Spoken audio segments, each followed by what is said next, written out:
여러분 요한계시록 책을 안 읽어보신 분? 요한계시록 책이 쉬운가요, 어려운가요? 그러니까 왜 어려울까요, 여러분? 요한계시록을 쫙 보시면 여러 가지 특징이지만 왜 어려운가? 첫 번째, 요한계시록은 문자 그대로 해석할 수 있겠지만 가능하면 상징을 사용했습니다. 심볼을 주고 있습니다. 그렇죠? 왜 상징 언어를 사용했을까요?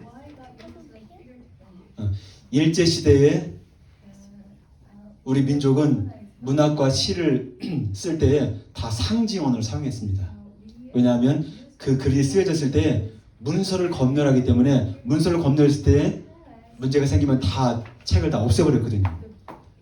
마찬가지로 우주의 중심이 되는 것 같은 로마 국가와 로마 황제에 대하여 그 나라를 원수로 삼는다는 글이 들어온다면 요한계시록 책은 금방 없어졌을 것 같습니다. 그냥 상징으로 쓰였습니다. 두 번째 왜 요한계시록이 어려울까요? 그 이유는 요한계시록은 구약 성경을 배경으로 쓰여졌습니다. 전체 요한계시록이 404구절이 있어요, 여러분. 1장부터 22장까지. 그런데 그 중에서 구약을 278구절 인용합니다.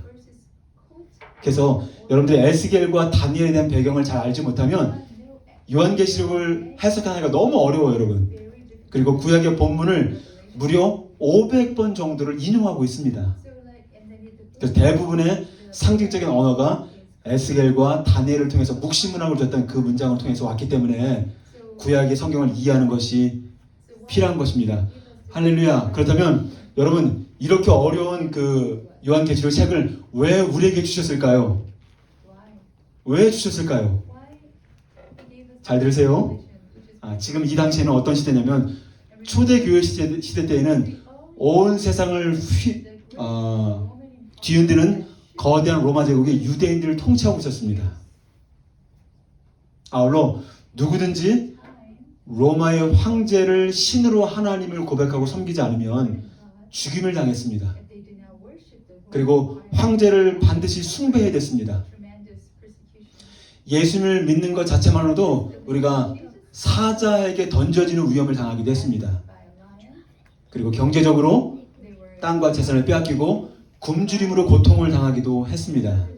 때로는 여러분 화형을 당하기도 했습니다. 계시록 7장 후반절에 보시면 뭐가 나오냐면 뜨거운 기운과 목마름이 다시는 없는 나라라고 표현하고 있습니다. 거기서 뜨거운 기운이 뭡니까? 사람들이 핍박을 받아 죽임을 당하고 화형을 당해서 불길이 올라올 때 그 뜨거운 기운이 엄청난 고통 가운데 순교자들이 죽임을 당했던 것입니다. 그리고 많은 사람들이 배반자가 나타나기 시작했습니다. 그럼에도 불구하고 수많은 그리스도인들이 주님을 배반하지 않고 어떻게? 끝까지 믿음을 포기하지 않고 순교자로 죽임을 당한 자들도 많이 있었습니다. 그렇다면 요한계시록은 왜 쓰여졌느냐? 이렇게 로마의 황제와 제국으로 말미암아 엄청난 핍박의 소용돌이 가운데 거하는 그 그리스도인들이 믿음을 끝까지 지키면서 포기하지 않고 하나님을 섬겨라, 이 메시지를 주기 위한 승리와 위로의 책이 요한계시록 책인 것입니다. 할렐루야. 그렇다면 여러분 이렇게 목숨을 걸고 신앙을 지켜나가는 그 1세기의 그리스도인들을 향하여서 하나님은 어떤 말씀을 주기를 원하셨을까? 하나님은 어떤 말씀으로 위로하기를 원하셨을까? 그것을 보자는 거예요, 여러분. 첫 번째 뭡니까? 가장 극심한 고난 가운데 있는 그런 그리스도인들에게 하나님이 보여주기 원했던 것은 바로 무엇이냐면 하늘에서 일어나는 천상의 예배를 보여주시는 것입니다. 할렐루야. 저는 이 말씀을 묵상하면서 그렇구나.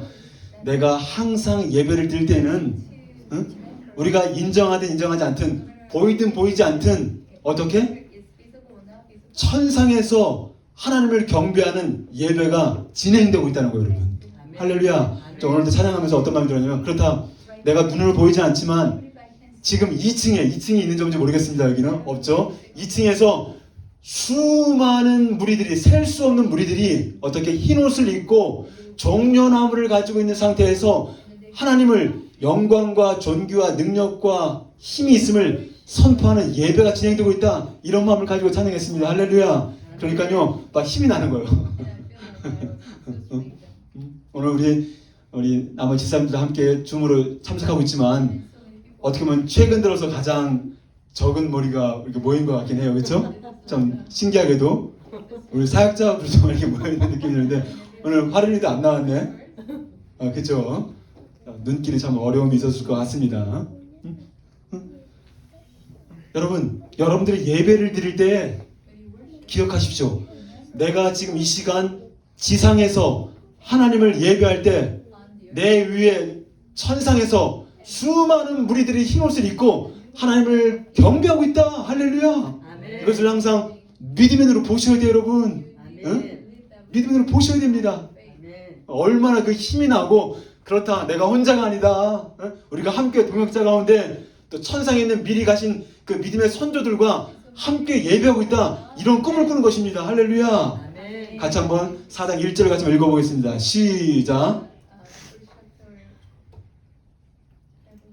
같이 4장 1절 시작. 이 일 후에 내가 보니 하늘에 열린 문이 있는데 내가 들은 바 처음에 내게 말하던 나팔 소리 같은 그 음성이 이리로 올라오라. 이후에 마땅히 일어날 일들을 내가 내게 보이리라 하시더라.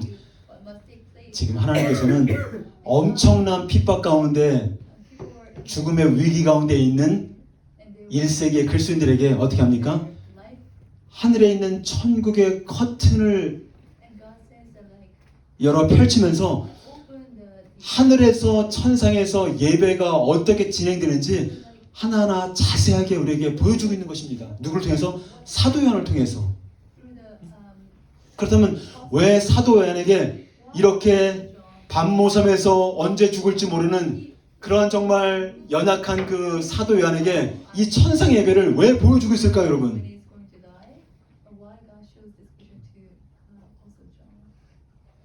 지금 이 시기는 요한계시록에 기록될 당시 AD 90년과 100년 사이인데요. 이때는 누가 통치를 했냐면 로마의 황제 중에 가장 악랄했던 황제가 두 사람이 있었는데 첫째는 잘 아시는 것처럼 누굽니까? 네로 황제. 두 번째 지금 이 시기에 황제가 누구냐면 도미티안 황제였습니다. 엄청난 잔인한 어떤 황제들이었습니다. 그래서 기독교를 철저히 핍박하고 그리고 여러분 김일성이 죽었을 때 대부분은 사람이 죽으면 그 아들이 권력을 승계하면서 그 아버지를 신격화시키는 거거든요. 그렇죠? 근데 자기가 살아있을 때 자기 자신을 신격화시키는 사람은 거의 없거든요. 그런데 이 도미티안 황제가 자기가 살아있음에도 불구하고 내가 주님이다. 내가 하나님이다. 내가 신이다. 나를 숭배하라. 이렇게 했던 인물이 누구냐? 도미티안 황제였어요, 여러분. 그리고 그 도미티안 황제를 주님으로 하나님으로 고백하지 않는 사람들은 닥치는 대로 잡아 죽였습니다.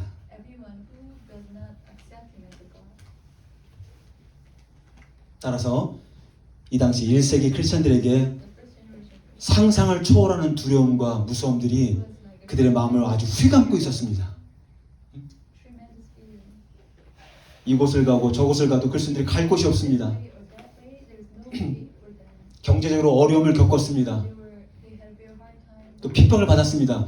또 유일하게 다른 그룹은 다 무릎 꿇었는데 기독교인들만 도미티안 황제에게 그를 주로 하나님으로 인정하지 않았으니 얼마나 도미티안 황제가 화가 나고 화가 났겠습니까? 그래서 어떻게든지 기독교인을 죽이려고 지금 막 몸부림을 치고 있는 그런 상황 속에 있습니다. 근데 그때 하나님께서 사도 요한에게 계시록 4장 2절을 통해서 환상을 보게 하십니다. 같이 한번 2절을 읽겠습니다. 시작.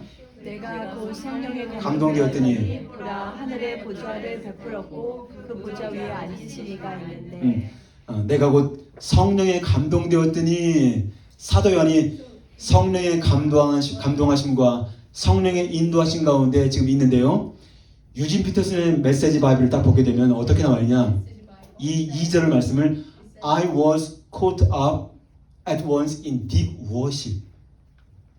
사도 요한이 성령의 감동된 가운데 아주 깊은 예배 가운데, 깊은 천상의 예배 가운데 사로잡혀 있다, 이렇게 표현하고 있어요, 여러분.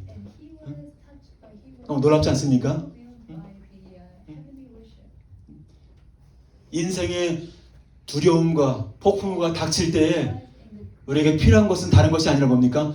성령의 인도함을 받고 성령의 충만함을 받고 성령의 감동하심을 받는 것입니다. 그리고 우리가 더 깊이 하나님의 임재와 예배 가운데 들어가시는 것을 우리에게 말씀하고 있습니다. 할렐루야. 그러면 사도에는 환상 가운데 보라, behold, 계속 굉장히 나오는데요. 이건 뭐냐면 어떤 일들이 진행하고 있는데 여기에 집중하라는 거예요. 얘들아, 봐라, behold, 봐라, 여기를 봐라, 여기를 집중해라. 어?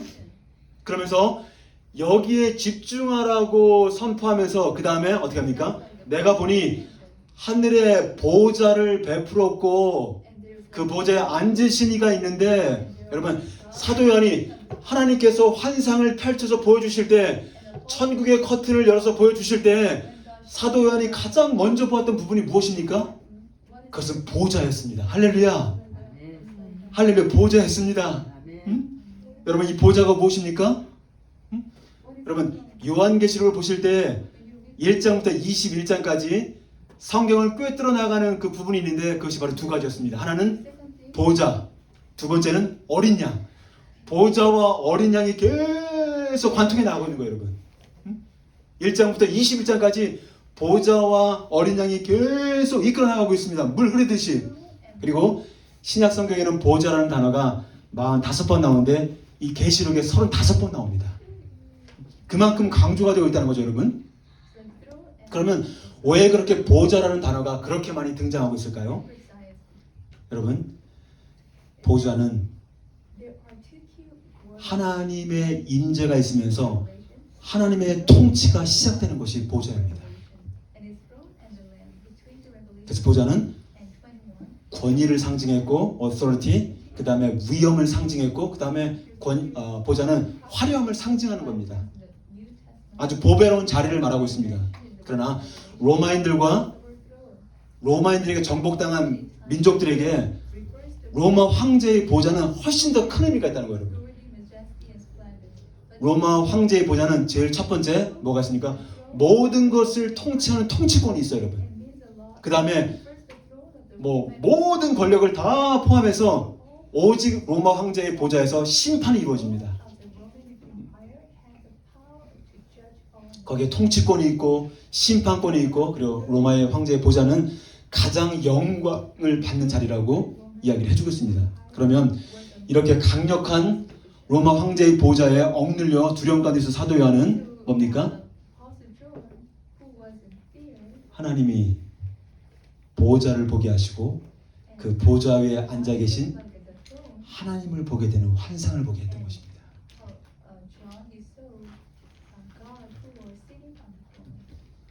이게 무엇을 의미할까요? 지금은 현실을 보면 로마 황제가 모든 것을 다스리고 있고, 그가 신이고 그가 권력이고 그가 법이고, 그의 한마디면 모든 사람들의 목숨이 달려 있습니다. 그리고 수많은 그리스도인들이 두려움에 떨고 있습니다. 무서움에 떨고 있습니다. 로마 황제의 말만 들어도, 도미티안 황제라는 말만 들어도 그들의 마음에 정말 너무 무서운 마음이 들어옵니다.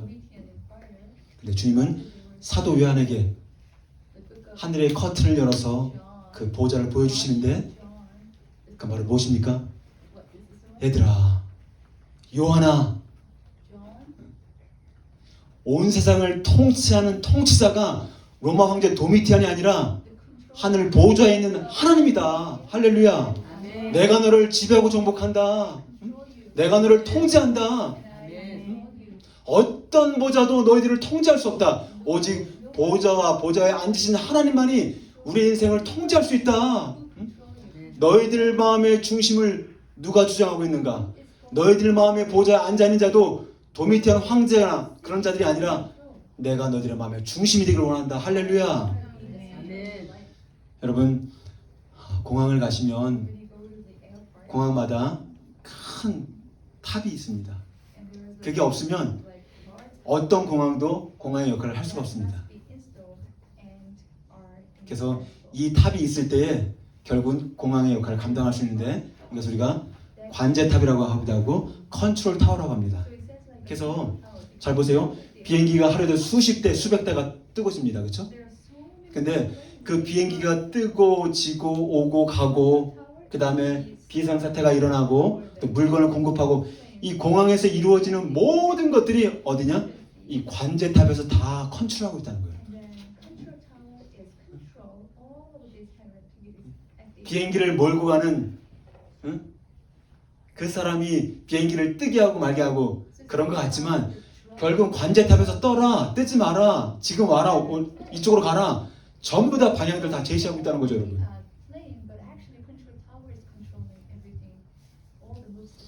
여러분, 이 땅을 지배하고 정복하는 강력한 컨트롤 타워 되시는 분은 바로 우리 하나님 한 분밖에 없습니다. 할렐루야. 할렐루야. 현실의 눈으로 볼 때는 로마 황제의 보좌가 너무 크게 느껴집니다. 때로는 현실의 눈으로 보면 돈과 만몬의 보좌가 너무 크게 느껴질 때가 많습니다. 또 현실의 눈을 보면 정말 성공하기 위해 얼마나 우리가 몸부림칩니까? 그렇죠? 권력을 잡기 위해서 얼마나 몸부림치고 있습니까 우리가요. 그런데 현실의 눈을 볼 때 그 권력과 성공의 보좌가 너무 크게 느껴질 때가 있습니다. 그러나 우리가 영적인 눈을 열어서 주님의 보좌, 사도 요한이 보았던 보좌와 그 보좌에 앉으신 그 하나님을 보게 될 때에 정말 이 우주를 움직이는 분이 다른 만몬과 재력과 성공의 보좌가 아니라 보좌에 앉아 계신 하나님이심을 우리가 깨닫게 되는 것입니다. 할렐루야. 할렐루야. 그래서 이 시간 천상의 입에 임재하시는 강력한 컨트롤 타워가 되시는 하나님의 보좌를 바라볼 때 내 인생의 모든 두려움과 두려움은 떠나게 되는 것입니다. 여러분 참 신기하지 않습니까? 제가 지금 두려움의 영이 떠나간다고 말씀하시는데 디모데후서 1장 7절을 보시면 하나님이 우리에게 주시는 것은 같이 한번 읽을까요? 시작. 하나님이 우리에게 주시는 것은 두려워하는 마음이 아니요 오직 능력과 사랑과 절제하는 마음이니. 여기 보시면 the spirit of fear, the spirit of power, the spirit of love, the spirit of self-discipline. 이게 뭘 의미합니까? 여러분 마음 가운데 무서움과 두려움과 걱정의 마음들이 확 차 있다면 그것은 여러분 영의 싸움이라는 거예요.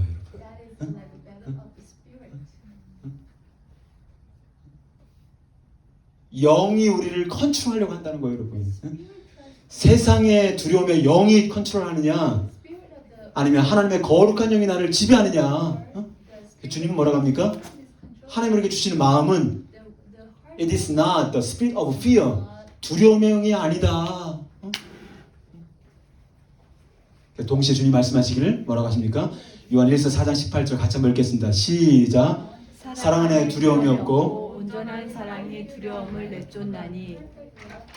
보세요. 사랑 안에 두려움이 없고 온전한 사랑이 두려움을 내어 쫓나니. 사랑의 근본 되시는 하나님 앞에 두려움의 영은 떠나가게 되는 것입니다. 할렐루야. 할렐루야. 사도행전 7장을 보시면 누가 등장합니까? 스데반이 나옵니다. 스데반 얘기 잘 아시죠, 여러분? 근데 스데반이 구약에 있는 말씀을 가지고 아브라함부터 솔로몬까지 계속 설교를 하시는데 어떻게 합니까? 정말 성령 충만한 가운데 설교를 합니다. 근데 그렇게 말씀을 증거하는 기간인데 어떤 일이 벌어집니까? 그가 하나님의 영광과 그리고 예수님이 하나님의 보좌 우편에 서 계신 것을 보게 되었다. 같이 한번 읽겠습니다. 사도행전 7장 시작. 스데반이 성령 충만하여 하늘을 우러러 주목하여 하나님의 영광과 및 예수께서 하나님 우편에 서신 것을 보고 말하되 보라 하늘이 열리고 인자가 하나님 우편에 서신 것을 보노라 한데. 여러분 성령이 충만한 건 충만한 것이고 그리고 두려운 건 두려운 거거든요, 여러분. 그렇죠? 근데 보세요. 정말 말씀을 선포하고 담대히 선포할 때 하나님의 영광도 보았습니다. 어떻게 보면 사도 요한이 하늘의 보좌를 보았던 것처럼 이 스데반이 말씀을 증거할 때 어떻게 합니까? 하나님의 영광과 예수님이 보좌에서 일어나 하나님 우편에 서신 것을 보게 되었다. 예수님 원래 앉아 계시거든요, 그렇죠? 보좌 앞에 앉아 계신다고 하는데 스데반의 죽음을 얼마나 주님이 또 기다리시고 또 관심이 있는지 하나님의 보좌 우편에 앉아 계시던 그 예수님이 그 보좌에서 일어나서 어떻게 지금 스데반을 집중하고 있는 것입니다. 네, 그런 가운데 군중들이 어떻게 합니까? 이를 갈면서 어떻게 합니까? 돌로다가 스데반을 죽이기 위해서 달려옵니다. 여러분 이건 두려울 수 있는 거거든요. 인간적으로 볼 때 말씀을 전할 때 누가 문을 열고 막 돌을 집어던진다 생각하면 어떻게 생각하겠습니까? 막 숨기도 하고 도망치기도 할 수 있지 않겠습니까, 여러분? 순간 그럴 수 있잖아요, 여러분.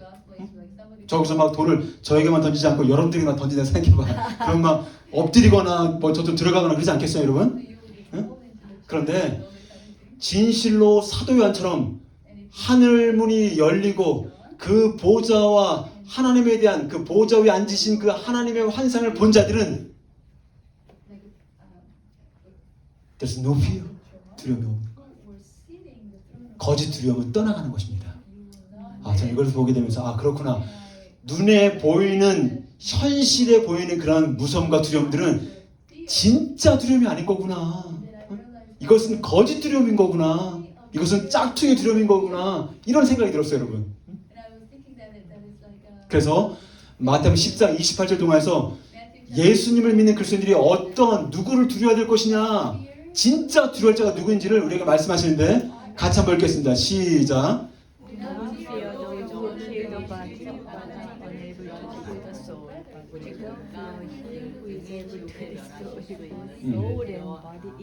그렇죠.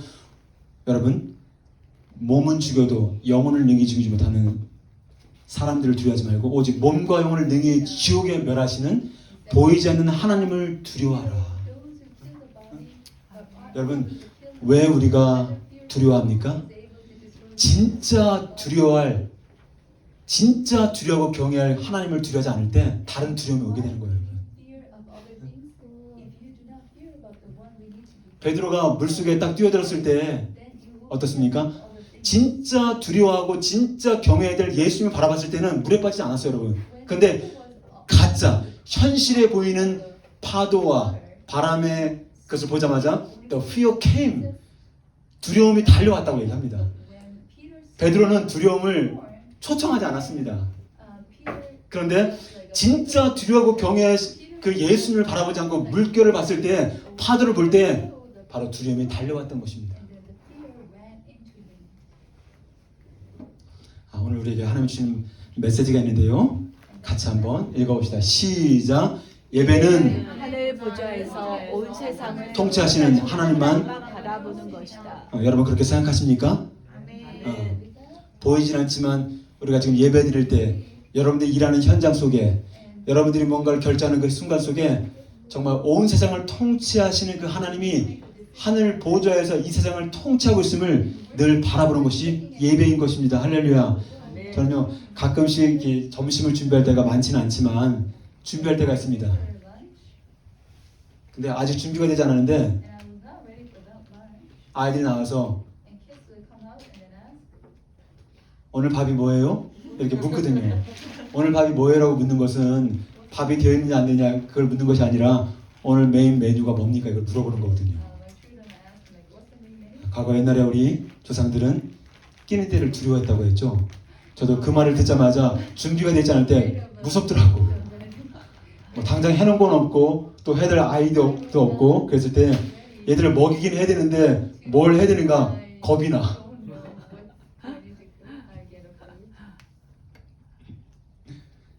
여러분 우리는 인생을 살다 보면 두려움에 빠질 때가 있습니다. 그렇죠? 잘 생각해 보세요. 오늘 최근을 살아가면서 한 일주일 동안 나에게 다가왔던 두려움은 무엇이었는가?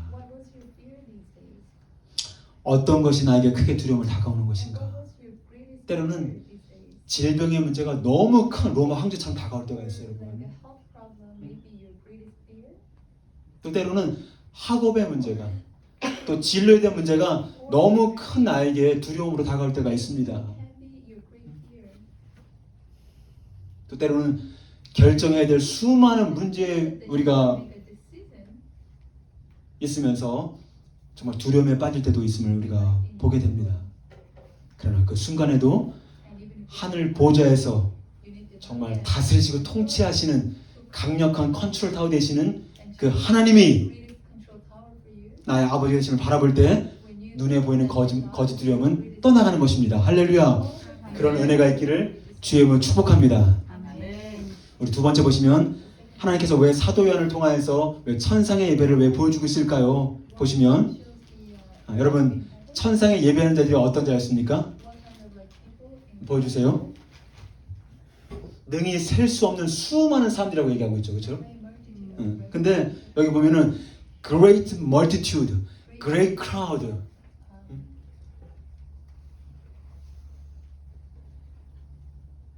뭐 특별한 게 있나요 여기?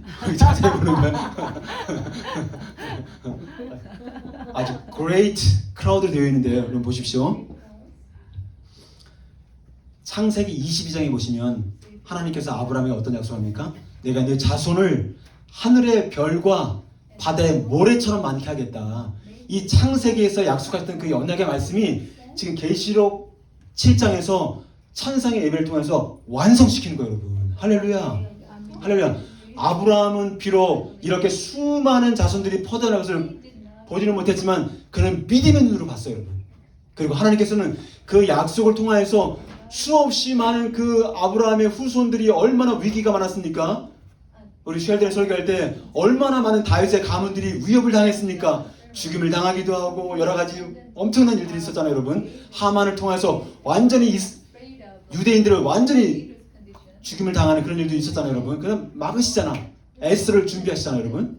마찬가지로 아브라함의 후손들을 통하여서 누구든지 믿음으로 우리가 아브라함의 자손이 된 자들은 누굽니까? 영적인 이스라엘이 되는 것입니다. 할렐루야. 그래서 그 수많은 무리들이 이 시간 아무도 셀 수 없는 uncountable 그런 민족과 사람들이 백성과 방언과 여기는 구성원들이 여러분 한국 사람만이 아니라 캐나다, 미국, 영국 또 어디입니까? 베트남 수없이 많은 민족들이 이 시간 큰 무리로 하나님을 찬양하고 있는 것입니다.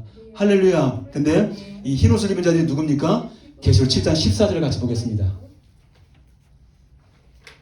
7장 14절 읽겠습니다. 시작. 내가 말하기를 내 주여 당신이 아시나이다 하니 그가 나에게 이르되 이는 큰 환난에서 나오는 자들인데 어린 양의 피에 그 옷을 씻게 하였느니라. 여러분 여기 아까 서 있는 셀 수 없는 큰 무리들이 누구냐? 제일 첫 번째 말씀하시기를 큰 환난에서 나오는 자들이라고 얘기합니다. 그래서 신학자들마다 의견 좀 다른 게 있지만 이거는 마지막 주님이 재림하시기 전에 큰 환난이 있을 때 그때를 참고 견딘 자들을 말하는 것이다. 그때 순결당한 자들이다. 이렇게 주장하는 사람들이 있습니다. 그런데 제가 이제 계시록을 잘 살펴보고 여러 주석과 책들을 쭉 연구하면서 내리는 결론은 뭐냐면 여기 나오는 그 환난은 구약에서부터 신약에 이르기까지 지금 이 시대에 이르기까지 수없이 삶에서 예수 믿는 것 때문에 겪게 되는 그런 고난을 당하는 모든 자들을 포함한다고 볼 수 있습니다.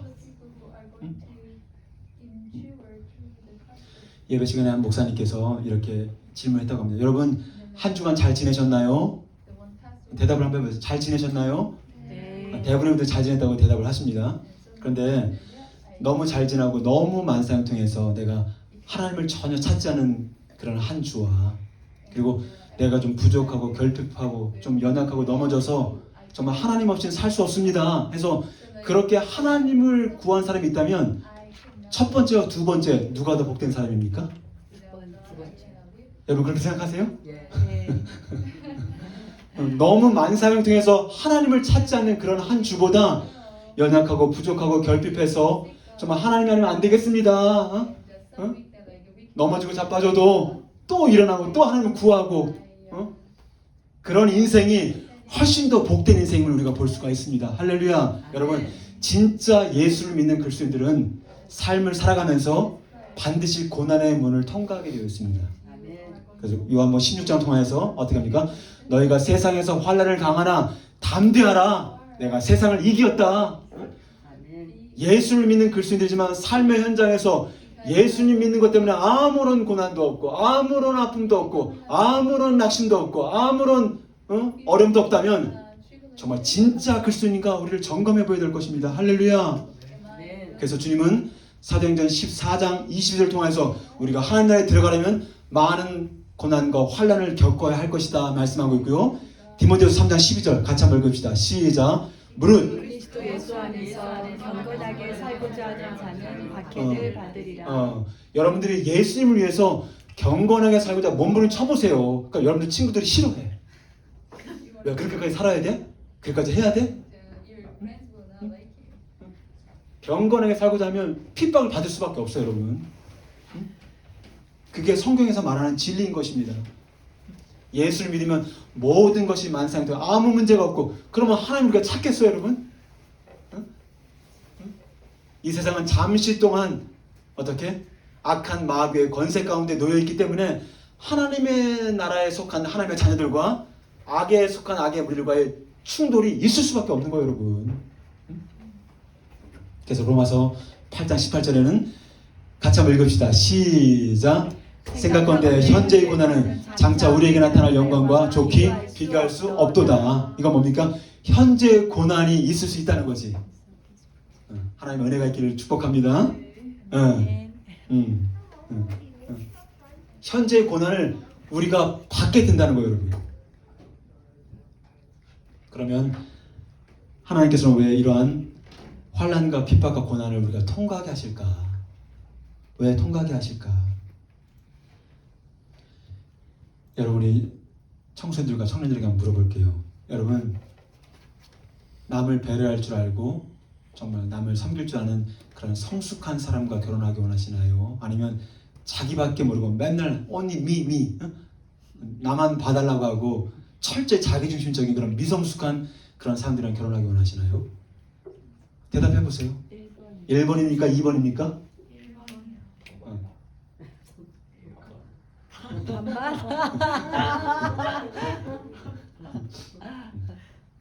그런데 1번을 원하신다면 내가 먼저 그런 사람이 돼야 돼. 내가 1번의 사람이 되지 않으면 2번의 사람을 만날 수밖에 없어. 그렇지 않을까, 여러분? 그런데 왜 예수님을 믿으면서 우리가 고난과 핍박과 이런 어려운 고난의 과정들을 왜 겪어야 될까? 특별히 하나님의 사명을 받은 자들은 더 많은 고난이 있어요. 더 많은 환난이 있습니다. 사도 바울의 인생을 보십시오. 사도 바울은 그 당시에 어떻게입니까? 가말리엘 족속에 속한 자로서 엄청난 학문의 깊이가 있는 가문에 자랐습니다. 지금으로 말하면 사도 바울은 하버드 대학교에서 정말 척추하게 공부를 한 사람이에요, 여러분. 그런데 사도 바울이 예수님을 믿는 순간 어떻게 합니까? 그의 인생이 완전히 망가졌어. 그냥 살았으면 학원에서 살았으면 엄청나게 사람들이 많아서 돈도 많이 벌었을 것 같아요, 여러분. 그렇죠? 그러나 예수를 믿는 순간 40의 감암매를 3번이나 맞고 그리고 돌에 맞고 쫓김을 당하고 수많은 결세대가 사도 바울을 죽인다고 쫓아다니고 있고 이게 뭡니까? 이상하지 않아요? 이상하잖아요. 하나님의 나라와 어둠의 나라는 함께 할 수가 없는 것입니다. 할렐루야. 그래서 하나님은 우리에게 이런 것을 허락하신 이유가 예수님의 보석과 같은 신부를 만들기 위해서 우리를 그렇게 하시는 것입니다. 할렐루야. 아멘. 할렐루야. 빌립보서 1장 29절 같이 한번 읽읍시다. 시작. 너에게 은혜를 주신 것은 다만 그를 믿을 뿐만 아니라 그를 위하여 고난도 받게 하려 하시니라. 예, 감사합니다. 여러분 고난을 한번 잘 묵상하십시오. 예수를 믿는 것은 은혜를 받은 것은 그뿐만이 아니라 고난도 받게 하려 하심이라고 우리에게 말씀하고 있습니다. 두 번째 큰 무리가 누구인가요? 어린 양의 피로 그 옷을 씻어 희게 한 자들이다 라고 우리에게 말씀하고 있습니다. 근데 저는 이것을 보면서 어떤 생각이 들었냐면 어린 양의 피가 무슨 색깔일까요, 여러분? 붉은색. 근데 어린 양의 피로 옷을 빨았으면 어떤 색깔이 될까요? 하얀색. 뿔. 물리적으로는 붉은색이고. 그쵸. 그쵸. 어린 양의 피로 옷을 빨았으면 빨간색으로 나와야죠, 여러분. 근데 오늘 뭐냐면 어린 양의 피로 씻었는데 그것이 희게 되었더라 이렇게 되었거든요. 이게 무슨 말일까요? 죄가 용서받은 거예요. 그렇죠, 그렇죠. 어린 양의 피가 씻는 것은 상징적으로 옷을 씻는 거지만 바로 우리들의 더러운 죄악을 씻는 것입니다. 할렐루야, 아멘. 할렐루야. 아멘. 응? 그래서 이 천상에서 예배하는 자들은 한 명도 빠짐없이 어린 양 예수의 피로 그 죄악이 철저히 씻김을 받은 자들만 천상에서 하나님을 예배하는 것입니다. 그리고 고난을 통과한 자들만이 이렇게 예배할 수가 있는 것입니다. 할렐루야. 아멘. 얼마 전에 제가 이제 오늘 오후에 오후나 내일에 이제 올려드릴 텐데 필립 만투파라는 사람이 있는데 이분이 이제 지옥을 갔다 온 간증을 좀 해주고 있습니다. 2000년 1월 달에 이제 지옥을 경험했는데요. 여러 가지 내용들이 있지만 기억에 남는 내용들이 몇 가지가 있는데 제일 첫 번째가 바로 뭐냐면 이제 앞을 볼 수 없고 예수님이 자기를 이끌어 가는 거예요. 그리고 이제 The Valley of Hades, 지옥의 골짜기를 들어갑니다. 그러면서 저 앞에서 뭔가 쫙 다가오는데 그 어둠이라는 것이 움직이더래요. 그래서 몸을 탁 치는데 굉장한 절망감이 들더래요. 마음이 굉장한 절망감이 오더라는 거예요. 그 어둠을 경험하는데 근데 앞쪽을 쭉 보는데 한 할아버지 그에게 수많은 귀신들이 막 휩싸이더라고요. 그러면서 어떻게 합니까? 그 귀신들이 한 젊은이를 찾더라는 거예요. 젊은이를. 그래서 그 젊은이를 막 찾다가 여기 있다고 하면서 그 젊은이를 데리고 와서 그 할아버지 뭔가 이 젊은이가 함께 마주하게 하는 거예요. 그래서 어떻게 합니까? 믿거나 말거나 상관없어요. 그럼요. 이 사람이 본 걸 얘기해 주는 거니까. 아버지와 아들의 관계였던 거예요. 그리고 이 머리를 치면서 서로가 서로의 뇌를 먹게 하더라고요. 뇌를 먹게 하더라고요. 근데 알고 보니까 어떤 일이 있었냐면 지상에서 살 때 아버지와 아들이 무슨 문제인지 모르겠지만 아주 철천지 원수처럼 살았다는 거예요. 아들은 아버지를 증오하고 아들은 아버지를 증오하고 철천지 원수처럼 살다가 결국은 아버지가 먼저 지옥에 왔고 그 다음에 이제 아들이 따라온 거겠죠. 그러면서 전 이걸 보면서 아 그렇구나. 서로 용서하지 못하는 마음, 서로 미워하고 증오하는 마음이 바로 우리 심령 가운데 귀신과 마귀를 불러들이는 발판이 되는구나. 아멘.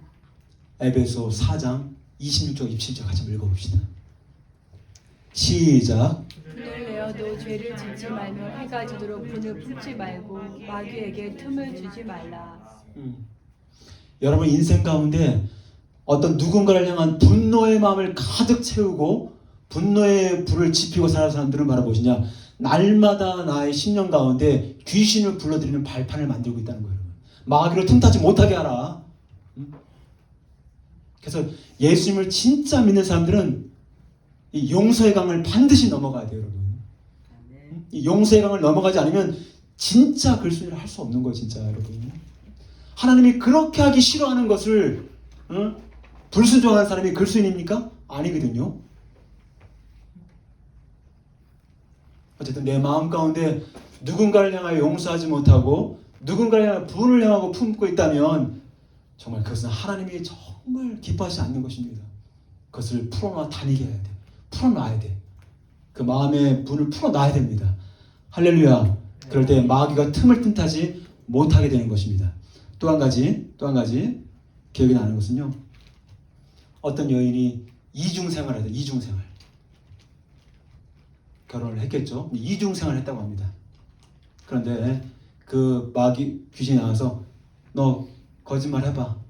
이중생활하니까 계속 거짓말을 하는 거죠. 집에 들어와서 밖에 나가서 계속 거짓말 하는 거예요. 그러면서 이 송곳 같은 걸 얼굴을 계속 찌르는 거예요. 귀신이. 그러니까 너무 고통스러우니까 내가 그런 거짓말하면 나 안 아프게 해줄 거냐? 그렇게 해주겠다고. 그래서 거짓말을 막 하기 시작했던 거예요.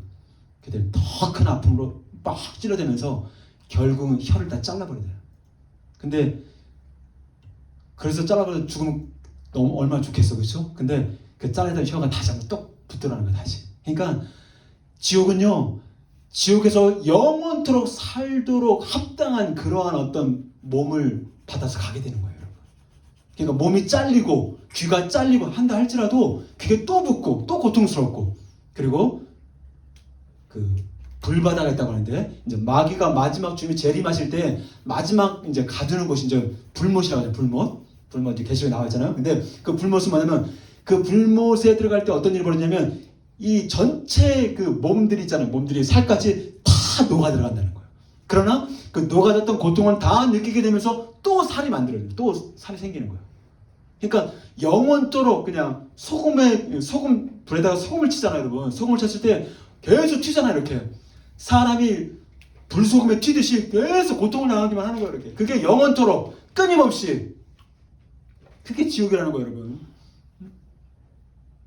그래서 이분 목사님이 하시는 말씀 중에 또 기억에 남는 게 뭐냐면, 우리가 어린 양 예수님의 피로 구원을 받았다면 우리는 육신 때문에 100% 죄를 짓지 않는 삶을 살아가지 못할 수는 있습니다. 여러분, 지옥은요, 죄가 있는 사람들이 가는 데가 아니에요. 겉으로 볼 때 그럴 것 같잖아. 죄 있는 사람들이 가는 게 지옥이라는 생각이 할 수 있잖아요, 여러분. 근데 진짜 의미는 뭐냐면 죄를 용서하지 못한 사람이 가는 데가 지옥인 거예요, 여러분. 그래서 내가 예수를 믿을 때 죄를 즐기는 능력은 사라진다는 거예요, 여러분. 따라서 내가 지금 예수를 믿는다고 하고 있지만 만약에 우리가 죄 짓는 삶을 계속 즐기고 있다면 여러분은 예수님께 속한 사람이 아니라는 거예요.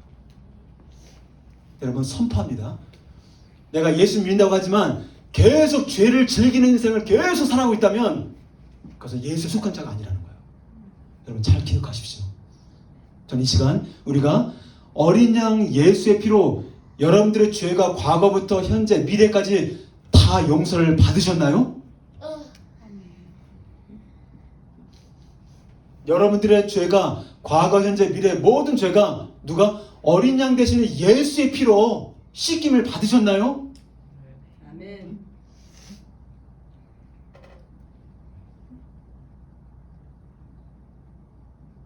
저는 그냥 제가 이렇게 있나요라고 물었을 때 대답을 해줄 거여서 네네 아멘 이것이 아니라 정말 나의 죄를 씻기는 예수의 피밖에 없네. 응? 예수의 그 귀한 피, 그 예수의 피, 어떤 아름다운 여인의 그 깨끗한 피를 할지라도 어떤 누구도 우리를 깨끗한 피는 없어요, 여러분. 오직 어린 양 대신 예수의 피, 그 피로 나의 모든 죄악이 다 용서받았다는 그런 믿음의 확신이 있으신가요? 이런 믿음의 확신이 있을 때만 천국 가는 거예요, 여러분. 여기는 다른 거 들어갈 수가 없어요, 여러분. 여러분들 조금 선하게 살았다고? 조금 구제하며 살았다고? 누굴 좀 잘 대해줬다고? 아니야. 우리 아빠가 목사님 이라고? 아니야. 장로님이라고? 아니야. 오직 예수의 피. 아멘. 다른 건 더 집어넣을 수가 없어. 타협할 수도 없어요, 여러분. 오직 예수의 피. 아멘. 구원하심이 보좌에 앉으신 우리 하나님과 아버지께 어린 양께 있다고 말씀했던 것처럼 그 피를 의지하는 자만이 구원의 은혜가 임하게 되는 것입니다. 아멘. 이렇게 예수의 피로 씻김을 받고 환난을 통과한 자들만 천상의 예배자들로 보좌에 계시는 하나님께 큰 소리로 찬양하면서 어떻게 예배합니까? 계시록 7장 10절을 같이 한번 크게 읽겠습니다. 시작. 큰 소리로 외쳐 이르되 구원하심이 보좌에 앉으신 우리 하나님과 어린 양께 있도다. 그렇게 로마 황제 때문에 핍박받고 두려움과 무서움 가운데 있었던 이들에게 왜 하나님의 천상의 예배를 보여주신 겁니까? 너희들이 고난과 고통과 어려움이 있지만 지상에 있는 하나님의 교회는 예수 어린 양의 보혈로 반드시 승리한다. 이걸 보여주신 거예요, 여러분. 우리는 반드시 승리합니다. 그래서 요한계시를 쭉 보시면 여러분 4개의 환상 덩어리가 있는데 1장부터 3장은 뭡니까? 7교회에 대해서 얘기해요. 7교회. 7교회가 뭡니까? 완전하거든요. 7교회 완전하거든요. 과거의 역사 속의 교회, 지금 현재 존재하는 우리도 7교회에 속한 거예요, 여러분. 그래서 그 편지가 7교회 하는 편지가 우리들에게도 하시는 말씀이지. 근데 그 뭡니까? 결국은 지상에 존재하는 우리 7교회, 그 교회는 고난받는 교회요, 전투하는 교회라는 거예요. 할렐루야. 그 다음에 4장부터 몇 장입니까? 16장까지 4장부터 16장까지 심판하시는데 두 번째 환상 덩어리가 뭐냐? 그것은 바로 7인, 7 나팔, 7 대접을 통하여서 하나님이 세상 나라를 반드시 심판하시겠다, 이 말 하시는 거예요, 여러분. 그리고 17장부터 20장까지 세 번째 환상 덩어리가 있는데 이거 뭡니까?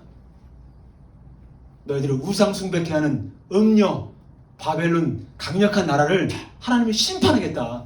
지금 너희들에서 가장 큰 견고한 바벨론 같은 것들이 무엇이 있느냐? 어떻게 보면 성공이라는 바벨론이 가장 클 수 있을 것 같아요. 초대교회 성도들에게 엄청난 핍박과 고난의 폭풍과 있었습니다. 그러나 그럼에도 불구하고 온 세상을 통치하시는 하나님 예배하기를 멈추지 않았습니다. 오히려 그들은 요한계시록 환상과 비전을 통해 천상의 예배를 꿈꾸게 되었고, 그리고 보좌에 계신 그 하나님께 계속해서 예배드리를 올려드렸던 것입니다. 이제 우리 예수전 교회가 정말 천상의 예배를 꿈꿉시다. 할렐루야. 아멘. 보좌에 앉아 계신 하나님을 바라보는 정말 시간이 되었으면 좋겠습니다. 그래서 그런 은혜가 우리 삶 가운데 늘 있기를 주님을 축복합니다.